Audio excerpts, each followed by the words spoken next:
Guys, pay attention, because this one's for you. We all understand that younger women tend to gravitate towards older men. That's because older men seem more stable, confident, and mature. You have an advantage that younger men cannot match, or at least you should.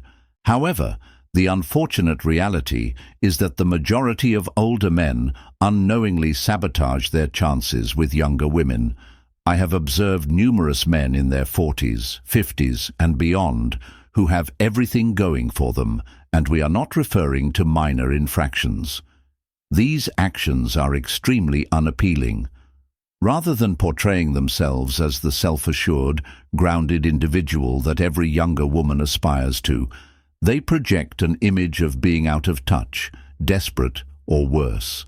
This is disheartening, as you already possess all the necessary elements for success. All you need to do is shed your negative habits. Stick around because I'm breaking down the 7 most unattractive mistakes older men make.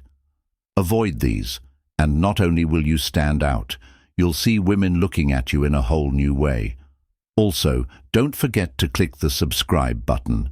You won't want to miss this. Is that okay? Getting the age question wrong is the first mistake that will kill the deal. Trust me.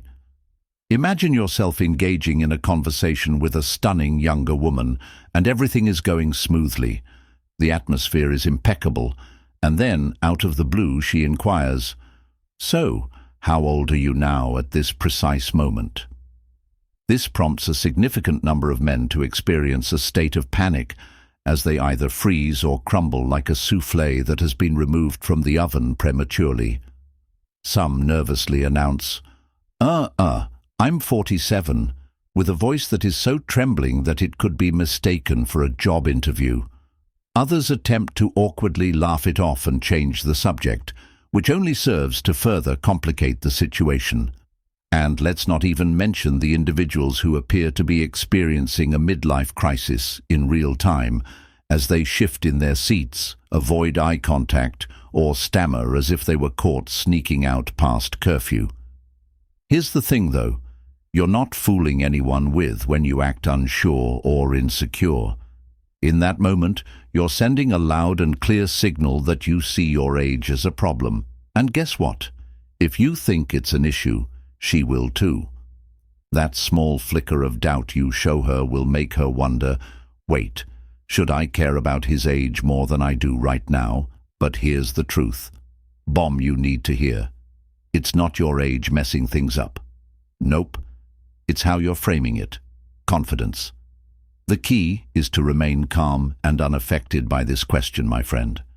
I will follow your lead and make myself at ease. Becoming her comfort. When she reveals her age, you have 2 options. You can be playful or direct. If you want to throw her off, say something like, "I'm probably too old for you, but between us, I don't think that's a bad thing." If you're feeling bold, try giving him a wink and saying, "Give me a second, I need to calculate this in dog years." Then wait for her to laugh or challenge you right back. If she's not into jokes, no big deal. Just say it calmly. Say, "I'm 48. Look her in the eye, smile, and hold the pause for a moment before moving on to something fun and light. Your self-assurance is more attractive than any number she could possibly imagine, and the way you handle this sets the tone for the rest of the relationship. From that moment on, she will perceive you as a confident, magnetic man. You are, because when you're unshaken, nothing, not even the age question, can shake her interest. All when you are unshaken, nothing, not even the age question, can stifle her interest. However, here's the second major mistake older men make with younger women. They tend to think, if I show her everything I know, give her career advice. On paper, this might sound like a great play. You're showing her that you're experienced, wise, and someone she can count on, right? Wrong. Here's the problem, fellas. When you position yourself as the mentor, you're taking romance completely off the table. Boom, gone. You're shutting the door on any chance of chemistry or sparks before they can even take root. Why? 'cause now she sees you as a teacher, a guide, or maybe even a father. Figure out toe. And guess what happens when you finally try? Try to make a move. It gets awkward, forced. She's caught off guard because all this time she wasn't seeing you as someone romantic. You were in the respect and admire category, not the can't stop thinking about you category. The result, that move you've been planning feels weird to her, and instead of flattered, she feels uncomfortable. That's not where you want to be. If you want her to see you as more than just the wise elder offering pearls of wisdom, you need to set the right vibe from the very start. Chemistry doesn't just magically appear out of nowhere, it's built. And the building process starts with injecting a little fun, a little flirting, and a little playfulness right off the bat. Throw in some teasing, compliment her, but in a way that feels specific and genuine. For example, instead of saying "you're beautiful," say "wow, you really know how to make an entrance. Are you trying to distract me already?" See the difference? You should flirt, have fun, and set the mood. There should also be times when you feel like a link between equals with outstanding chemistry, not a professor lecturing a student. Additionally, avoid acting as if you are her life coach when you are not. Sincerity is magnetic when you stop pretending to be one, hidden behind help and advice. You need to show her that you're a confident, fun, and attractive man that she can picture herself with. Balance is key. While being smart and experienced is part of your charm, show her that you can have fun and spark a spark. You'll notice a change as soon as you stop being a teacher and start being a possible partner. Chemistry will develop, interest will grow, and the feared friend zone will remain undiscovered. Okay, mistake number 3, talking too much about your accomplishments. This is a real attraction killer. You're talking to a younger woman. As things look good, you think, how can I win her over? I know I'll tell her about my impressive degree, my great career, and that time I made a lot of money on that deal back in 2007, and before you know it, you're giving a full-on TED talk about your life. But here's the thing. Some people might think that a monologue is a way to show off their worth, but to her it's like watching a documentary she wasn't interested in. Sure, accomplishments are commendable, but they don't necessarily define an individual's attractiveness. The problem is that when you talk too much about yourself, it pushes her to the background and stops you from making a natural connection. You risk coming across as self-centered, or even worse, like you're trying too hard. A younger woman isn't interested in hearing about your life story, resume, or a video of all your happy moments.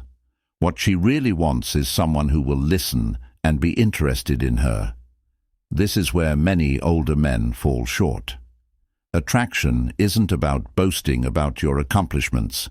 It's about creating a connection through shared laughter. Deep conversations from her feelings are seen, heard, and understood, and guess what? You don't need to do any heavy lifting to make that happen. You just need to be the guy who knows how to engage, not impress.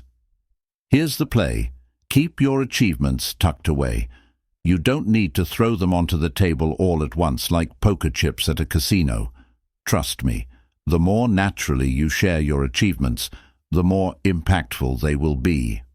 Sprinkle them in, perhaps later in context, and even better, give her the opportunity to discover them over time. This approach makes you mysterious, intriguing, and confident.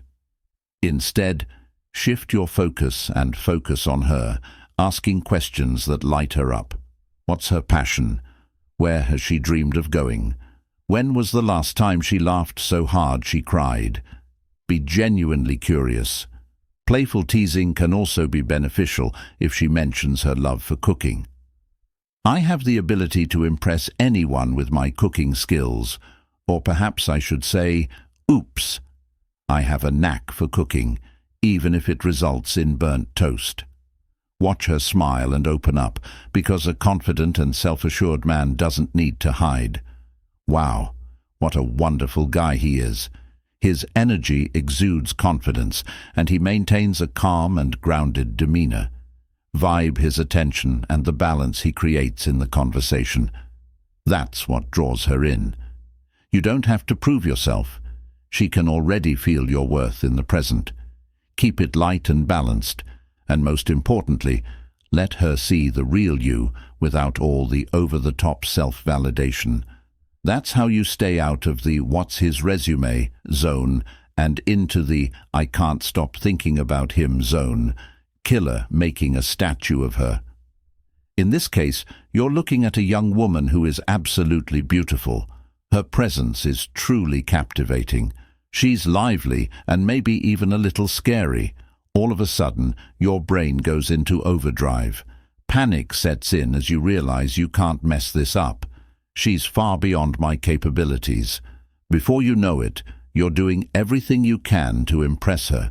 You're being too friendly and agreeable, and you avoid talking about anything that might be risky or controversial. You stick to D-safe topics of conversation. If I execute this flawlessly, she will recognize my greatness. But here's the harsh truth. That strategy is like throwing a bucket of ice water over any chance of attraction. That's because adoring her doesn't make her like you more. It makes you fade. In the background, women aren't looking for someone to fall at their feet. They want someone who stands tall next to them and sees them as a person, not a thing to worship. Putting her on a pedestal automatically lowers you, whether you realize it or not. It's like saying, "You're the prize and I'm just lucky to be here." Believe me, a man who lacks self-worth will not attract any woman. The energy doesn't just feel forced, it's downright exhausting. This is where the shift needs to happen. Stop seeing her as some mythical prize you need to earn. She's not a rare gem locked away in a treasure chest. She's a person with flaws, quirks, dreams, and imperfections, just like you. Make it normal to talk to women, laugh with them, and chat with them. And don't just talk to the women you like. Talk to all kinds of women. When you engage in this approach, you begin to realize that no one is beyond your reach. It's simply a matter of defining your own boundaries. It works with everything. To stop this platform game, men should treat women as equals instead of trying to figure out how to win or worrying too much about whether they like the woman or want to spend time with her. It's not about trying to get her attention. It's about seeing if the spark goes both ways. When you're not concerned with the outcome, you exude calm, grounded confidence, which is a trait that is irresistibly attractive. The real power lies in realizing that you have just as much to offer as she does. If she likes you, great. If not, move on. There are plenty of people ready to connect with you. This is the mindset that enables you to let go. Now, let's address mistake number 5. Leading with money. Let's say you meet a beautiful younger woman and are thinking, what's the best way to impress her? I know she needs to see how successful I am. So you start to drop hints about your high-paying job, your shiny car, the 5-star vacations you take, the fancy restaurants you frequent, and maybe even offers of gifts. Pay her bills or get ready to send her money before you really know her. Ladies and gentlemen, money can attract your attention. It's a sign of trust. The truth is that leading with your wallet tells her it's your best asset. You are waving a large neon sign that reads, "Hello, I am a human TM." Although she may observe you, it will not be for the reasons you desire. The money you have may attract women who only want what they can get from a man, but is that the vibe you want to send? Making your money the center of your appeal turns women off you and toward your wallet, which isn't attraction or connection. Really, it's just business code, but don't get me wrong. It's beneficial to be successful, and I'm not telling you to act like it doesn't exist. It's how you carry it. Don't show it off like you're trying out for a TV show. Your financial success should be a part of your story, not the main plot. Instead, pay attention to the things that matter most: your personality, your sense of humor, and your beliefs. You cannot purchase the way you perceive the world. Do you want her to be impressed by your car or to genuinely admire your perspective on life? Do you want her to be excited about your credit card, or do you want her to be thrilled about the incredible conversations you'll have over coffee where the spark just keeps building? Women worth your time aren't drawn to men who are interesting, confident and real, and oh yeah, they just so happen to be successful too. Maintaining your financial success not only keeps things classy, but it also creates intrigue. Imagine her discovering months later that you casually own multiple properties or have traveled to 15 countries. That element of surprise adds to your charm. She'll think, wow, how cool is he? Instead of, oh, that's what he was trying to be all along. Subtlety creates depth, and depth creates attraction. At the end of the day, your character is what defines you, not forgettable. Your sense of humor, your drive, and your perspective on life are unforgettable. Money is just a tool. Don't make it your identity. Here's the thing. Younger women aren't interested in an older man doing his best impression of a college frat boy. That endeavor does not render you appear younger. Rather, it renders you appear artificial. And guess what? Fake authenticity screams insecurity while you're trying to be cool, which doesn't work out. The truth is that trying too diligently to look young doesn't make you more attractive. In fact, it takes away from the very things that younger women find attractive. You have a special weapon that younger guys don't have: confidence. Why give up your life, your stability, and your experiences to fight in a game that's not even yours?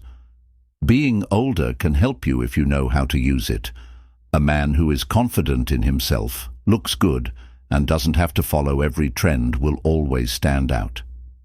Here's how to do it. First, buy clothes that are modern, but still show that you're an adult. You don't have to go all out. Street talk exerted pressure on a tailor. Wear a blazer, clean jeans, and classic leather shoes. That's the confidence that makes people look twice without trying too hard. Next, put your health and fitness first. It's not about looking younger, but about feeling stronger and more energized.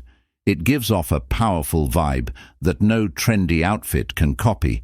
And please, for the love of all things good, stop using forced slang when you're talking to people. Stick to how you normally talk. You don't want to sound like her friends. You want to captivate her with your realness. Older men attract younger women because they are different, not because they fit in. Share your stories and points of view. No tome guy can bring those things to the table. When you embrace your age with pride, you attract people without even realizing it. That's when you're truly attractive. Don't focus on being sexy or attempting to appear 25. The real game is to keep being the charming, sure-of-yourself man you already are. Share. Here we are at mistake number 7, ignoring your body. This mistake has the potential to undermine all the positive aspects of your life. All of that is great. You have a stable job, captivating stories to tell, and a strong sense of self-worth. But here's the catch. Attraction isn't just about who you are on paper. It's also about what you show the world. If your appearance conveys a "I gave up years ago" vibe, you may be stifling any potential connection before you've even exchanged a single word. Now, you don't have to look like you just stepped off the cover of Men's Health. That's not the point. However, if you're wearing old clothes and haven't been to the gym since college, that's not good enough. We need to talk. If you don't care about yourself, why should anyone else? Younger women and women of any age will notice these things, and trust me, it's not the vibe you're going for. Women naturally gravitate towards older men due to qualities such as stability, wisdom, and confidence. But if your physical presence doesn't match those qualities, it creates a disconnect. You're basically saying one thing with your words, but showing a completely different story with your actions, and no one likes mixed signals. Oh, it's simple to fix. While minor grooming may not seem significant, it has a profound impact. A clean shave, a well-kept beard, a new haircut, and yes, taking care of your hands and nails will make you stand out in the best way. Now don't worry, I'm not telling you to go out and buy a whole new wardrobe, but get rid of the baggy shirts and old pants and focus on classic, well-fitted clothes. A tailored blazer, a good pair of jeans and sharp shoes will make you look better than anything trendy or over the top. Now for the real stuff. Your health is a big part of your appearance. Regular exercise is important, not to look like a 25-year-old, but to feel good about yourself. Go to the gym, go for a walk, or do yoga. Whatever gets you moving and gives you energy, combine that with a healthy diet, and not only will your appearance get better, but your confidence will reach a whole new level. Remember that your physical presence is your first impression, so when you take care of yourself, it says, "I respect myself," and that kind of self-respect is magnetic. Don't downplay your appearance. It's an extension of all the excellent things about you. When your inner self aligns with your outward appearance, you'll become the man she can't stop admiring.